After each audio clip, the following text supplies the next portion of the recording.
Muy buenos días, estamos en esta tercera presentación de la Feria de los Buenos Libros, la número 11, y en esta tercera presentación tenemos a dos personajes muy importantes de nuestro país y que además ambos autores de distintos libros desde el área de la literatura, de la historia.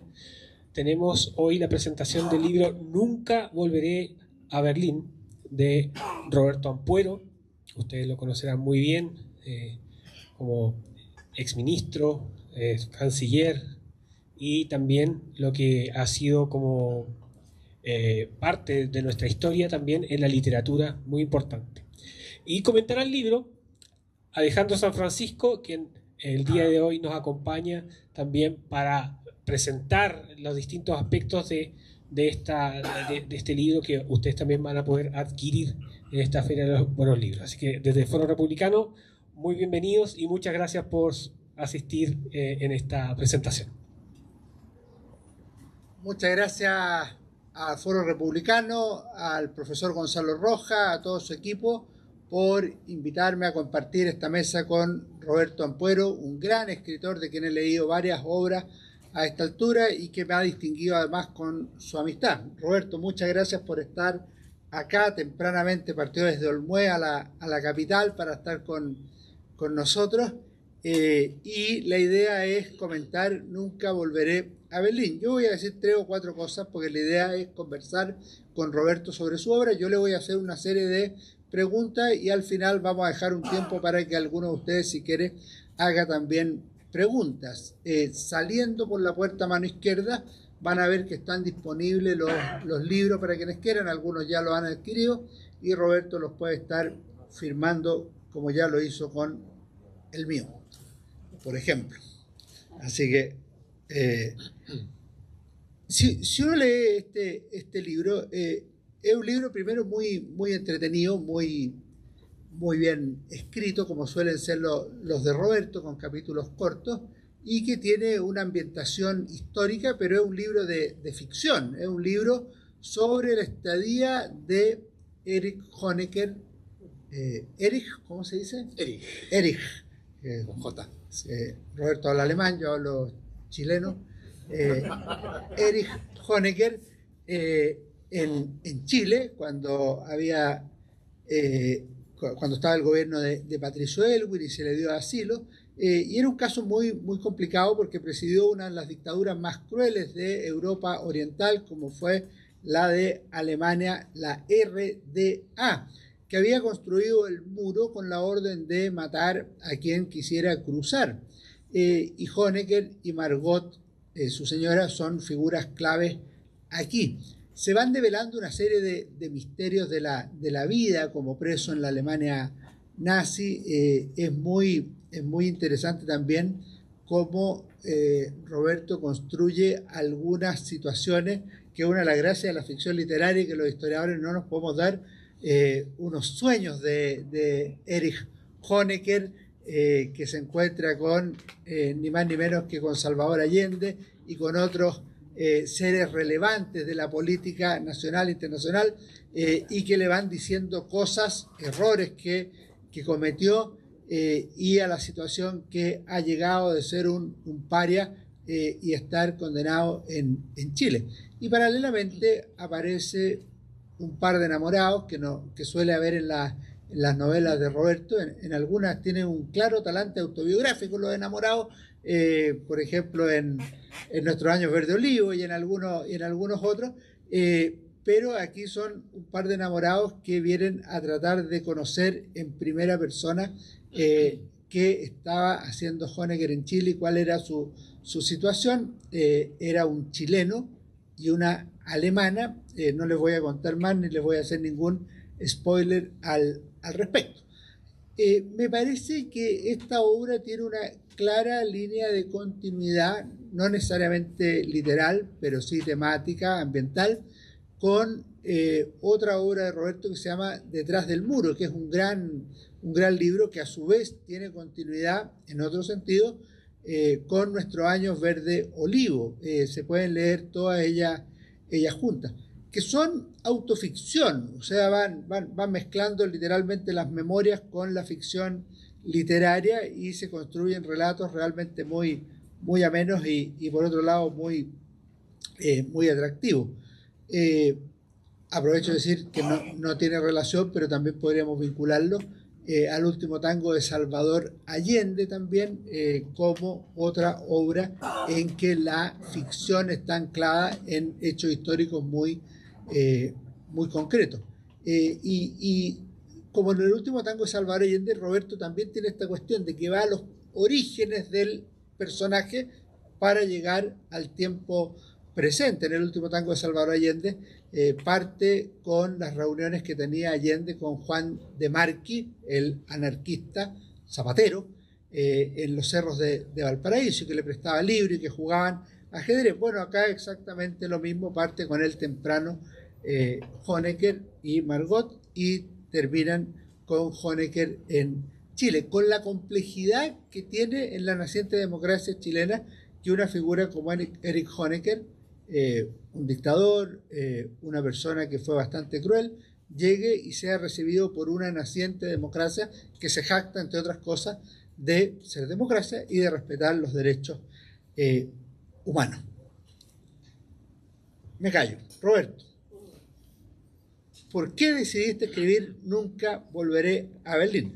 Lo cual, dicho sea de paso, si es que es verdad, yo supongo que lo dice Honecker, porque Berlín es una ciudad maravillosa, hay que volver. Bueno, primero, muy buenos días a todos, gracias por estar acá. Un agradecimiento muy especial también a los organizadores de esta feria. Es primera vez que estoy en esta feria y es un lugar espléndido para conversar de libros bajo el sol, que todavía no calienta mucho, y junto a estos árboles. Y especialmente un agradecimiento a ti, Alejandro, por haber aceptado presentar mi libro acá y conversar esta mañana de sábado. Estaba escuchando cómo vinculaba las novelas que yo he ido escribiendo, algunas de ellas, y las vas, digamos, conectando una con otra, y te digo que tienes toda la razón. Lo interesante es que uno nunca tiene ese proyecto que se mira a posteriori, ¿verdad? Pero sí, es cierto, se va formando una suerte de red, una suerte de un tapiz, o de huipil, como dicen en Guatemala, que está contribuido por distintos paños que se van uniendo, y se va dando así una visión de la historia, pero una historia que está basada en la ficción, o se narra fundamentalmente a través de la ficción, y como bien decía el profesor, lo que hace es que la ficción le otorga al escritor mucha libertad. El historiador, como es el caso de Alejandro, está atado siempre y condicionado siempre por los documentos que existan. Tiene que fundamentar todo aquello que dice. Y el novelista, cuando entra en la literatura, cuando entra, digamos, en la historia, lo que hace, gracias a la licencia que tiene de utilizar ficción, lo que hace es utilizar algunos elementos que tienen relación con ese momento histórico, tienen relación con ese personaje, pero que deben respetar escrupulosamente el principio de la plausibilidad y el principio de la verosimilitud. Es decir, aquello que usted cuenta sobre un personaje histórico, como en este caso el de Erich Honecker, tiene que tener un asidero en la historia, y si hay allí espacios que la ficción va a llenar, tienen que ser respetando lo que uno puede suponer que pudo haber pensado, pudo haber dicho bajo determinadas circunstancias. Y esto recurriendo a algo que tiene que ver con algo que es común a todos nosotros, y se denomina, ¿no?, la condición humana. Ahora, ¿por qué escribí este libro? Fíjate, yo creo que los libros se imponen en uno. Uno no escoge los libros que va a escribir, sino que las temáticas le imponen a uno un tema que empieza a escribir y se convierte en un libro. Pero aquí hay una razón que quiero ser muy breve. Yo 3 veces me encontré con Honecker, no personalmente, nunca estuve cerca de él, pero 3 veces apareció en mi vida y fueron momentos decisivos. La primera vez cuando yo llegué a Alemania Oriental, en 1974, después de paso de Cuba, que tuve que volver a Alemania Oriental, en 1979. Es decir, me tocó a mí conocer a Honecker a través de los medios, verlos en la televisión, siempre en la primera plana de los diarios, todos controlados por el Partido Comunista, desde luego, y en todas las regiones era la misma portada, aunque cambiaran el título de los diarios, pero siempre él allí, distante, una persona omnipotente, lejana, el gobernador secretario general del partido, ustedes saben, presidente del Consejo de Estado, jefe de las Fuerzas Armadas, en fin, todos estos títulos que tenían siempre y tienen también todos estos jerarcas comunistas. Era un hombre en la plenitud de su poder e indiscutido. Había liquidado ya a todos sus adversarios en los años 70, por lo tanto, un hombre poderosísimo. Después me toca un segundo momento, muchos años después, cuando ya vivía en Occidente, y vivía en Bonn, la capital de Alemania Occidental, donde yo escogí irme a vivir como una señal también muy clara de mi rompimiento con el comunismo. Me fui de Alemania, de Berlín Oriental a Bonn Occidental, la capital de Alemania Occidental. Pues allí me tocó una mañana, recuerdo perfectamente, 1989, en el este de Europa estaba ocurriendo todo aquello que llevó al final a la ruptura y al desplome del comunismo, y me llaman de la agencia de noticias de la cual yo era corresponsal en Bonn, me llaman de Roma y me dicen: está temblando todo el sistema en Europa Oriental, tú eres la persona más indicada porque conociste ese mundo, porque hablas alemán, porque estuviste en Alemania Oriental, para que vayas lo antes posible, tomes el próximo avión y vayas a reportear sobre lo que está ocurriendo allí. Yo estaba consciente de lo que estaba ocurriendo, desde luego, pero me pareció una cosa muy extraña esto de que de pronto a uno que había hecho una conversión en el mundo comunista, pero que un mundo comunista que parecía que iba a durar eternamente, a menos que hubiese una guerra nuclear entre Estados Unidos y la Unión Soviética, lo que nadie deseaba desde luego, de pronto sentir que eso estaba temblando, y de pronto sentir que yo, habiendo tenido 23 años, había decidido romper con aquello porque no lo consideraba viable. Pero yo no podía creer que aquello se fuera a caer de verdad, aunque sabía que la inmensa mayoría de la gente siempre estaba en contra de aquello. Y recuerdo que el día siguiente, muy temprano, me despido de mi señora y tomo el avión y me voy de Bonn a Berlín, del aeropuerto de Köln-Bonn a Berlín. Y llego a Berlín y ya, bueno, estaba todo en marcha, ¿no? Ya el poder en Alemania Oriental estaba en la calle, el poder no estaba en las instituciones. Y recorrer Berlín en esos días, Berlín Oriental, cruzar el muro, al cual yo ya no tenía autorización de pasar, cruzar el muro y llegar allá y ver, por ejemplo, y pararme al lado del edificio del Comité Central del Partido Comunista Alemán Oriental, el SED, que parecía pero imbatible, parecía inalcanzable, parecía macizo y sólido como era, había sido el Banco Central de la Alemania pre-Segunda Guerra Mundial. Y verlo ahí vacío, soldados que ya nadie respetaba, me pareció increíble tener esa posibilidad de ver aquello, la caída del mundo comunista, de estar presente allí reporteando sobre aquello. Y en Alemania, que la conocía también, y en Alemania Oriental, que la había conocido también. Ese es el segundo momento. Y el tercer momento es cuando el año 93, estando yo en Chile, de pronto llega Erich Honecker a Chile. Llega ya defenestrado, muy mayor, enfermo, le queda pocos años de vida, y llega a mi país, y está en Santiago de Chile, en un condominio en La Reina. Aquello a mí me marcó siempre, y siempre lo tuve presente. Alemania siempre me ha interesado mucho, creo conocer algo de ella, de su historia, de su filosofía, de su literatura, y estaba siempre encima mío. Y pues, bueno, y muere después Honecker acá. Y yo siempre, en la medida que pasaba el tiempo, sentí que Honecker pedía ser narrado. Que si alguien había estado cerca de él, pero por el hecho de la vinculación con Alemania, de haber vivido esos tres momentos, y era escritor, debía escribir. Y fue así que me lo propuse y lo escribí, y con un principio clave, que creo que es muy importante siempre que uno aborda personajes históricos, coincida uno o no con ellos políticamente, que no los puede convertir en caricatura, que tiene que ser un personaje por respeto también a los lectores, ¿verdad? Que sea un personaje que se mantenga dentro de aquello que fue plausible y que es verosímil.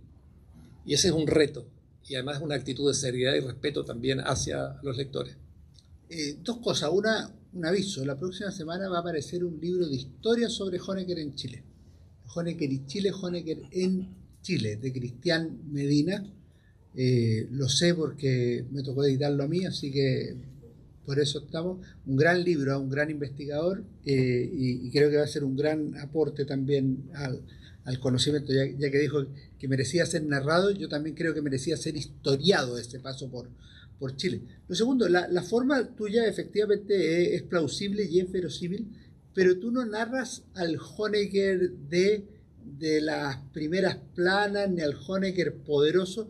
Tú narras al Honecker en el ostracismo solitario, y si estaba en un país de dos, donde estaba Margot y él, era el segundo, o sea, mandaba a ella. Tú narras a un Honecker muy humano. ¿Cómo fue esa experiencia y el resultado? ¿Cómo lo ves? Sí, bueno, lo clave era tratar de entrar a Honecker, y como bien dices tú, no en ese hombre que estaba empaquetado, digamos, formateado por su imagen de líder y el gran líder de Alemania Oriental, en fin, con toda esta construcción de los líderes del mundo comunista, sino que encontrar algún momento, alguna fisura por la cual uno pudiera entrar en su imaginado yo, como si, y subrayo, que fuese verosímil y que fuera plausible. Y el hecho de que alguien, como cualquier ser humano, siente que está en el final de su etapa, de su vida, está muy cerca de su vida, de su final, creo que en todo ser humano, de una u otra forma, si está consciente y puede reflexionar, va a reflexionar sobre su vida, va a sentir, ¿verdad?, que tuvo éxitos y que tuvo fracasos en la vida, cosas que celebró, a lo mejor cosas de las cuales se arrepintió. Va a recapitular muchas cosas.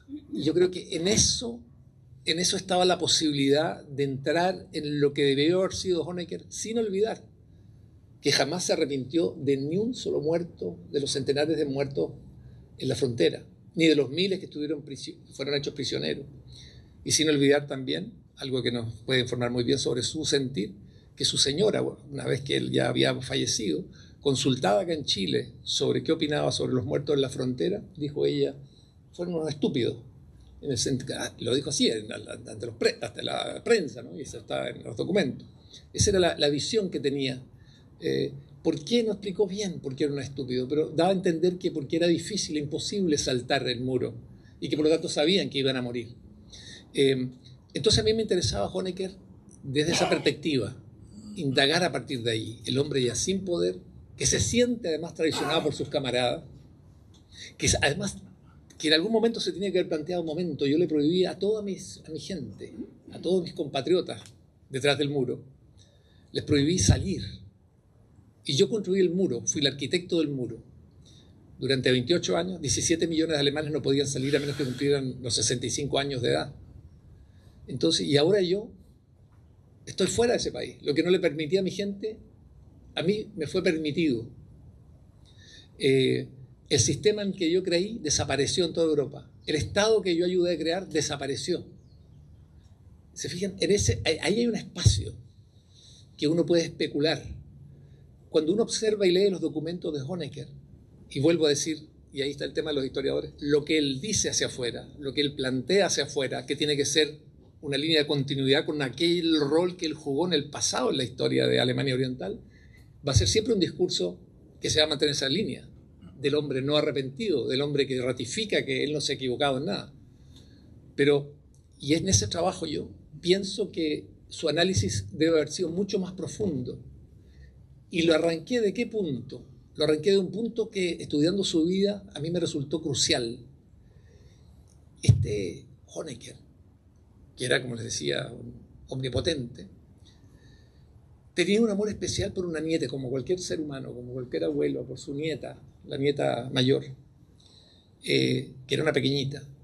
Y en un momento, esto, por ejemplo, un historiador debería incorporarlo, en un momento su nieta estaba en una escuela de Berlín, acudía allí, se la llevaba al servicio secreto, desde luego, toda esta cosa, el cuidado que tenían los dirigentes comunistas consigo mismo, y le da una suerte de ataque, o sea, no, le da un ataque.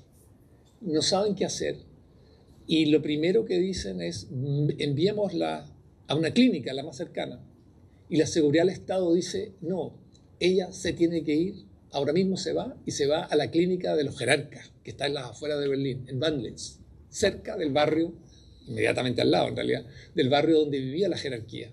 Recuerden que los líderes comunistas vivían detrás de un muro, tenían a todo el país detrás del muro, y ellos dentro del muro, detrás de ese muro, vivían en una ciudad amurallada, también cerrada. Y entonces la envían para allá.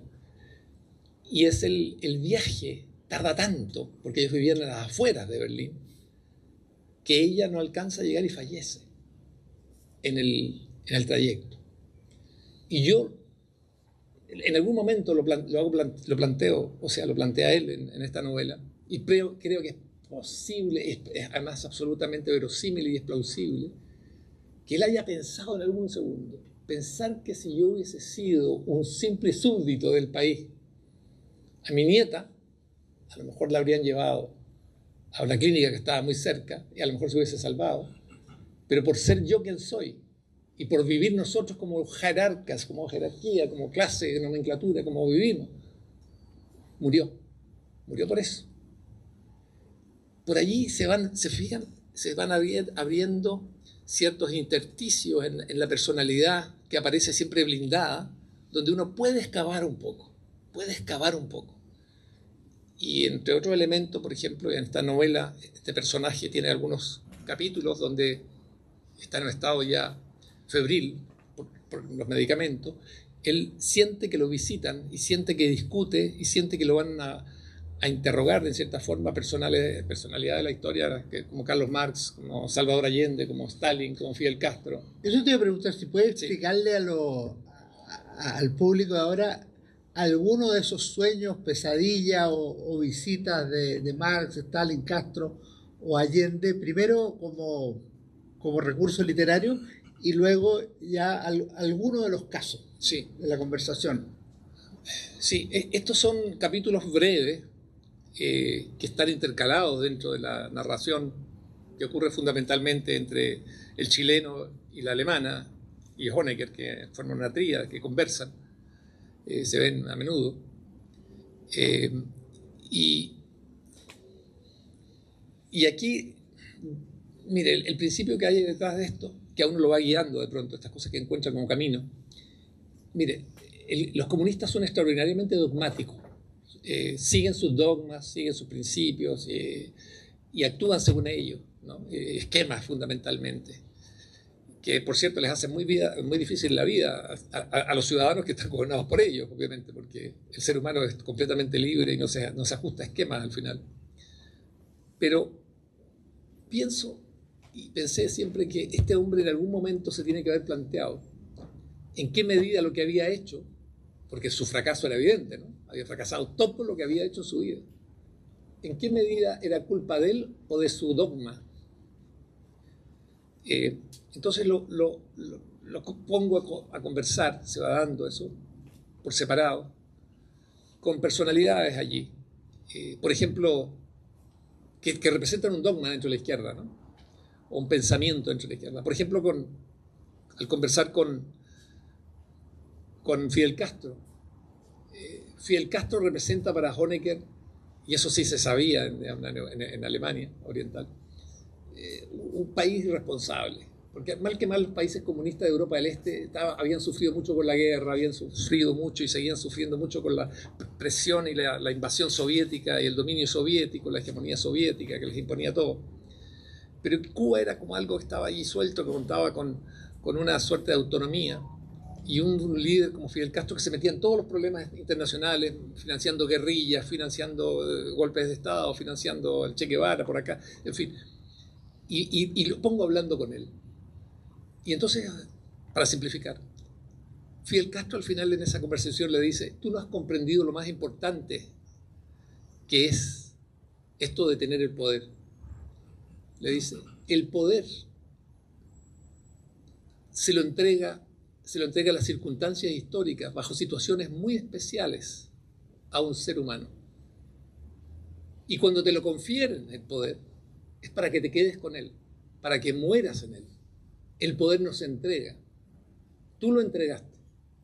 Entonces esa conversación me pareció imprescindible, porque efectivamente Fidel Castro estaba convencido absolutamente de eso. Bueno, y por eso murió como murió, ¿verdad? Y para un Fidel Castro es despreciable, un señor que terminó entregando todo, sin disparar, de la misma forma que Fidel Castro siempre tuvo un gran rechazo por Salvador Allende, pero al final también por haberse suicidado y no haber enfrentado, ¿verdad?, al ejército chileno con las armas y con el arma que él le había entregado. Fidel Castro, por cierto, muchos de los líderes, para saberlo, digamos, cubanos, que se suicidaron, y también chilenos que se suicidaron en La Habana, entre ellos la hermana de Salvador Allende, y también Beatriz y la hija. Fidel Castro no fue a los funerales, porque a él le parecía que todo aquello de suicidio de un revolucionario era huir de la lucha revolucionaria. Entonces ese era un tema que a mí me interesaba ver con él. Y otro tema, para no contarles todos los temas, pero por ejemplo hay otro tema, se encuentra con Allende, ¿no? Le aparece Allende. Y Allende es la antípoda de él, en el sentido que fue un hombre que participó en cuanta elección hubo, ¿no? Ustedes saben, desde el colegio y la enseñanza media, de la universidad. Entonces le trata de explicar por qué él ha optado por ese camino, que por cierto para Fidel Castro era inaceptable. Fidel Castro jamás participó en una elección, nunca participó en una elección abierta, eso es bueno recordarlo, jamás en una elección previa a su poder, ¿verdad? Nunca, ni ganó ningún puesto en ninguna universidad, ni siquiera en el centro de alumnos, ni tampoco en el aula. Y allí también Allende le dice, Honecker le dice, tú no fuiste muy amigo mío, no te fuiste mucho a la RDA a visitar como otros dirigentes comunistas o socialistas. Y Allende le dice, es que la vinculación de socialismo que yo estoy divulgando no va con muros, no va con alambradas, no va con perros que cuidan a la gente que no se escape. Y ahí no se entiende. Se fijan, va abriendo cosas. Stalin también desde otro punto de vista y así. Me interesaba mucho eso y creo que si ustedes lo miran bien, desde la izquierda, de distintas posiciones de izquierda, eso se plantea también. Se plantean ahora como discursos políticos, de analizar cada figura histórica según lo que decía el dogma y las contribuciones que hizo, las modificaciones que hizo ese dogma. Tú dices que no vas a contar más porque no se puede contar todo, pero hay una cosa sí que podrías presentar, por lo menos. Patricio Dupré y Valentina Bode, los personajes sí. de la obra. Sí. Mire,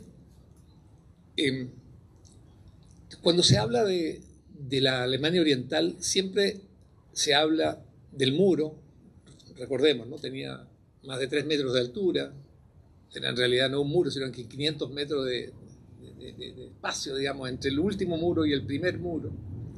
Tenía 135, el de Berlín nomás, 135 kilómetros de largo. Sabemos el número aproximado de gente que murió allí, no sabemos el número de heridos, gente que quedó afectada de por vida por las heridas. Pero todo eso es medible y cuantificable.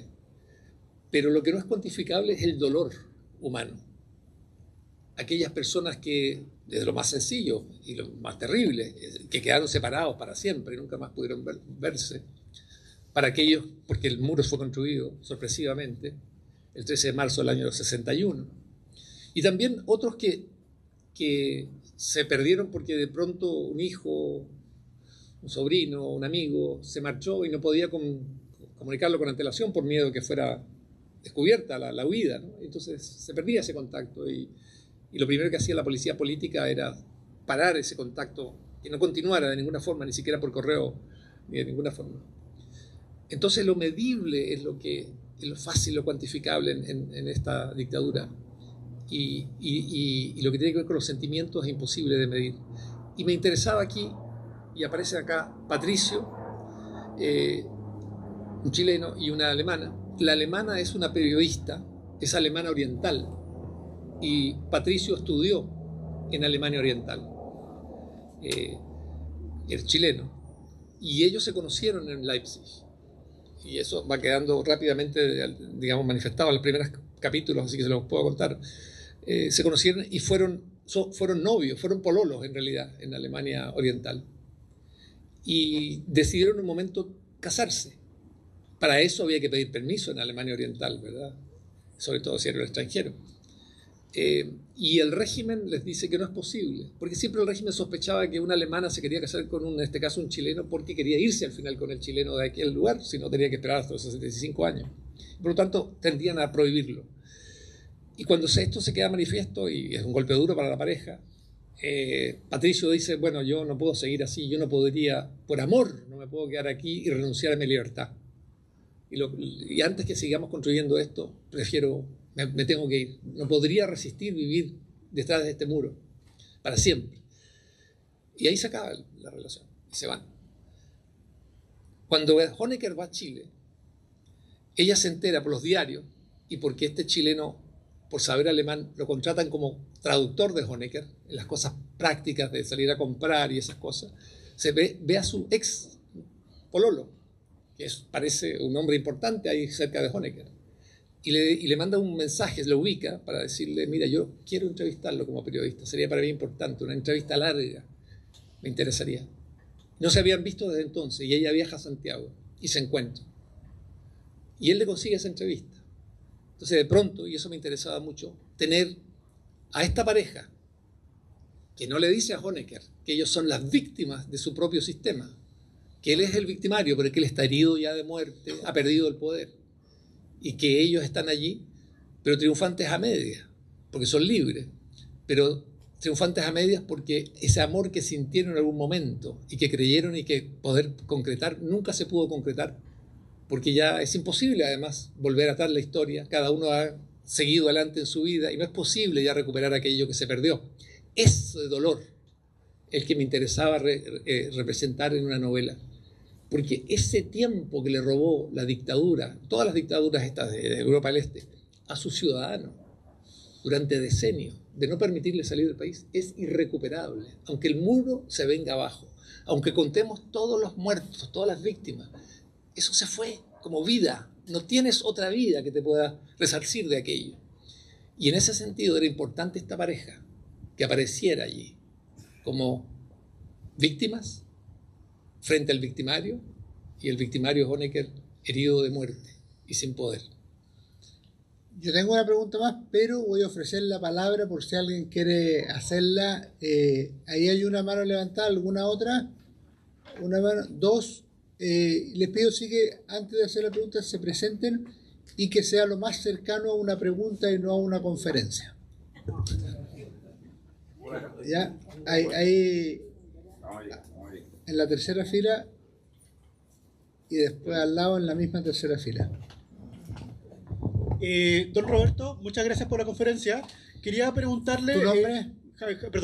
Javier Sánchez.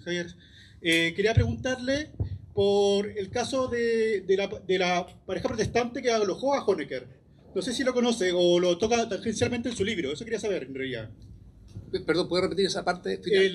La pareja protestante que alojó a Honecker antes de venir a Chile. Ah, sí. ¿Lo toca tangencialmente en su libro? No la toco, no. La toco parcialmente porque quería salir rápido de Alemania. Recuerden que él estuvo en distintos lugares, entre ellos, dentro de esto fue un refugio para él.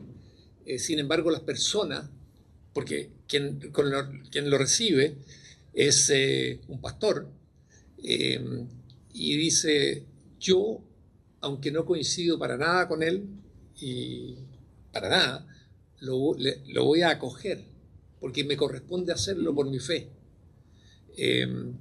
Y lo llevó. Pero la gente en Alemania Oriental se dio cuenta dónde estaba Honecker, y por lo mismo que yo les decía, de que nunca nadie más te puede resarcir de aquellos años que te robó,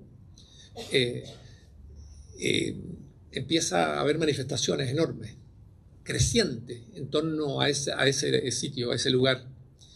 Y entonces el pastor se vio obligado a buscar una solución de tipo político que garantizara la seguridad de Honecker y pudiera salir de allí. Y él se jugó porque saliera seguro, saliera protegido, pero también dio un gran ejemplo, ¿no?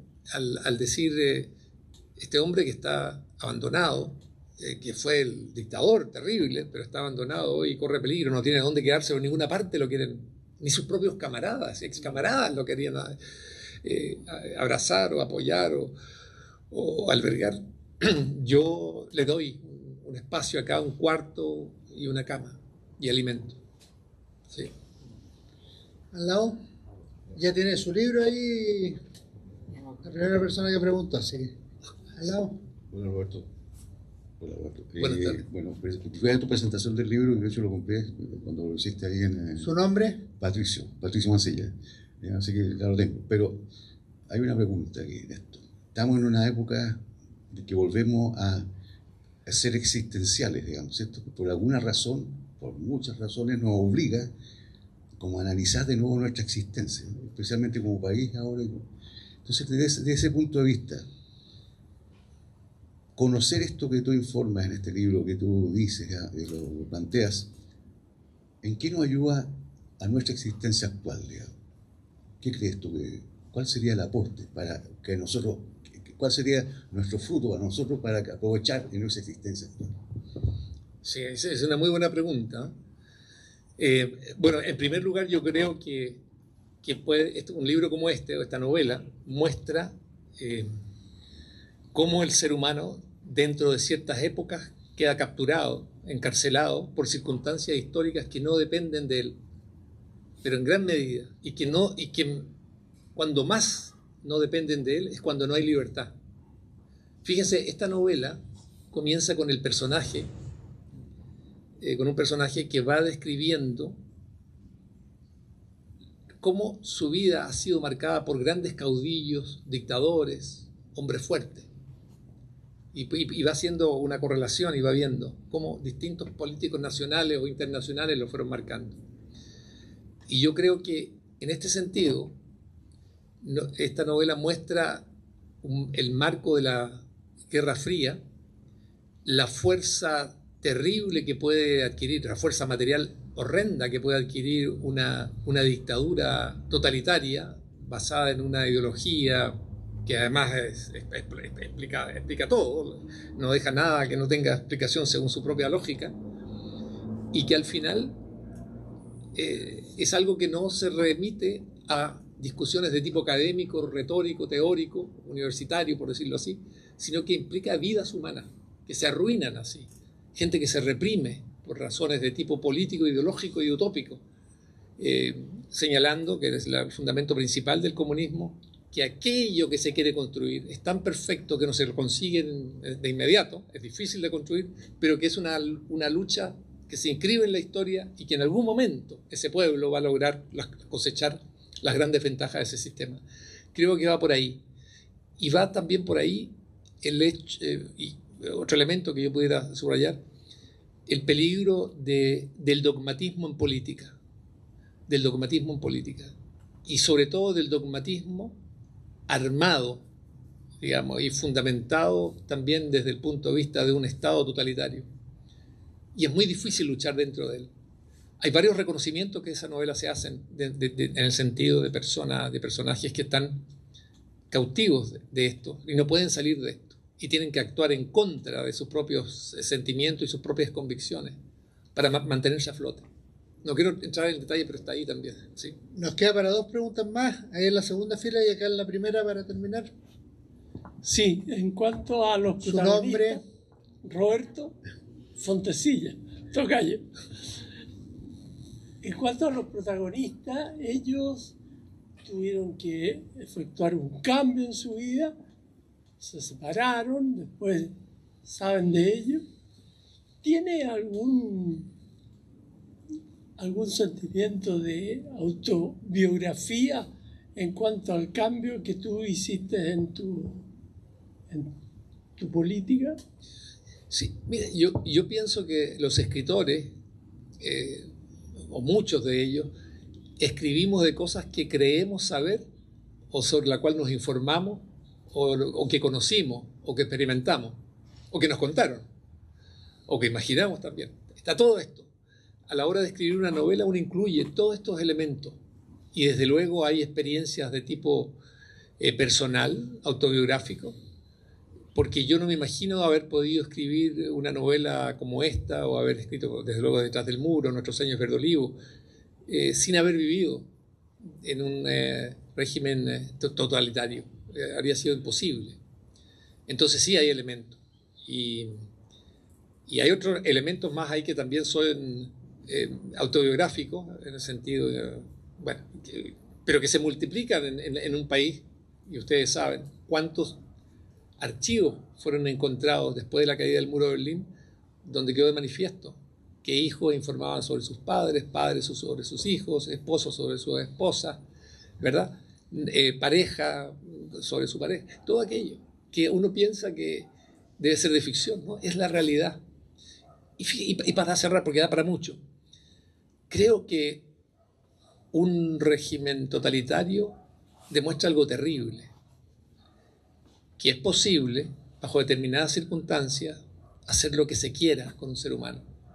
Si usted domina desde la educación hasta el nicho donde esta persona va a ser enterrada, como Estado lo controla, y tiene todos los mecanismos de control y de formación de la ciudadanía, y las elecciones, y los medios, la educación, la universidad, todo. Usted puede hacer, bajo circunstancias determinadas, lo que quiera con el ser humano y llevarlo a hacer las cosas más horrendas. Y eso hay que saberlo, creo yo, hay que saberlo, de lo que somos capaces como seres humanos, en tanto en términos de generosidad y solidaridad y amor y de comprensión, pero también si somos llevados, formados, adiestrados en un sentido determinado, podemos llegar también a eso, los mismos seres humanos. Aquí tenemos la última pregunta. Roberto, felicitaciones por el libro. Gracias. Una pregunta muy concreta. Honecker y Margot llegan a Chile gracias a una red que tejieron de exiliados, como tú en tu caso, pero sobre todo que en el minuto que ellos llegan, al 93, les devuelven la mano. Todos sabemos, Michelle Bachelet, Camilo Escalona y otros más.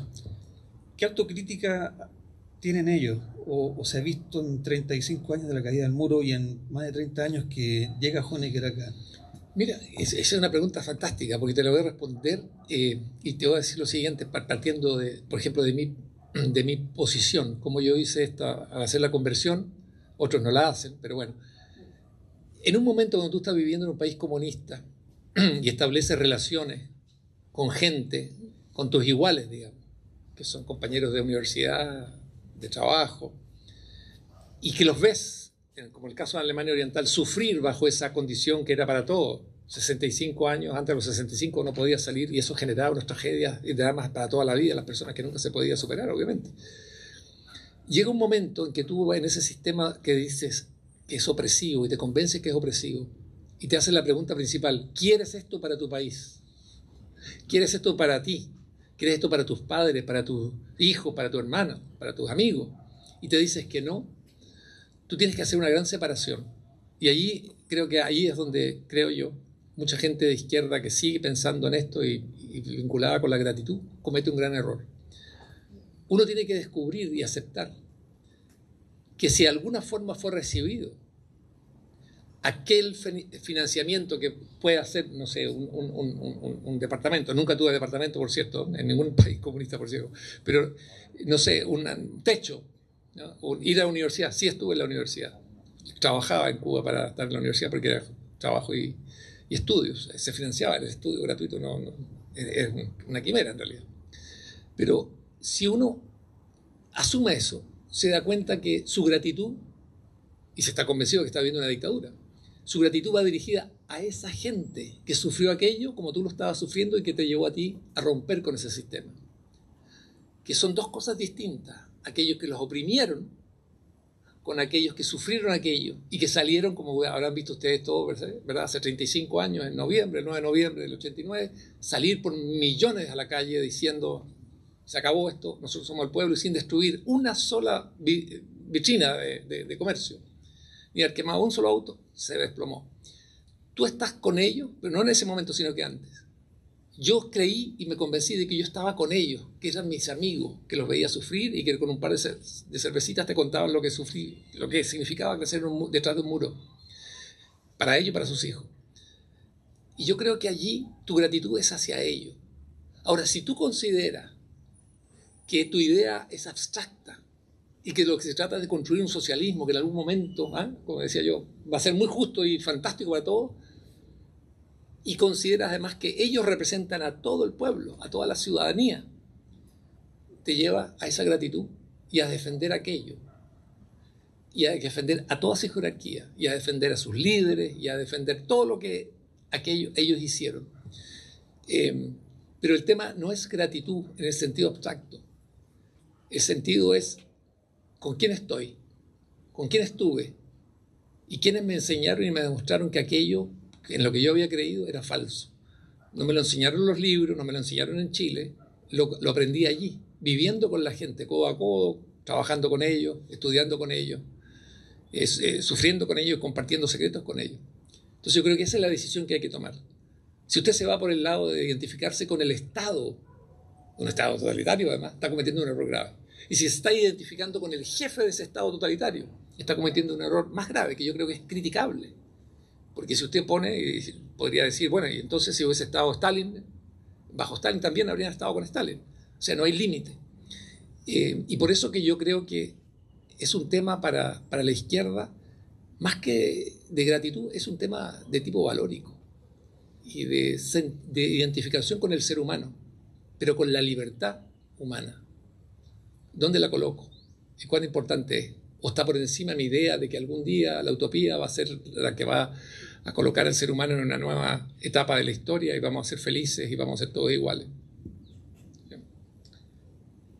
Bien, pues, antes de darle un aplauso a Roberto, un par de avisos. Él va a estar firmando, saliendo a mano izquierda. No solo está este libro, sino que hay otras obras de Roberto también para que las quiera adquirir y llevarse la firma. Primera idea. Segundo, en 6 minutos más comienza en este mismo lugar la presentación del libro de Marcos López Ardila, historiador militar, gran historiador, autor de 1973, Causas de una decisión. Yo tuve el gusto de leer un excelente libro, así que están cordialmente invitados, y lo presenta el maestro Mario Correa. Y ahora sí podemos darle un aplauso a Roberto.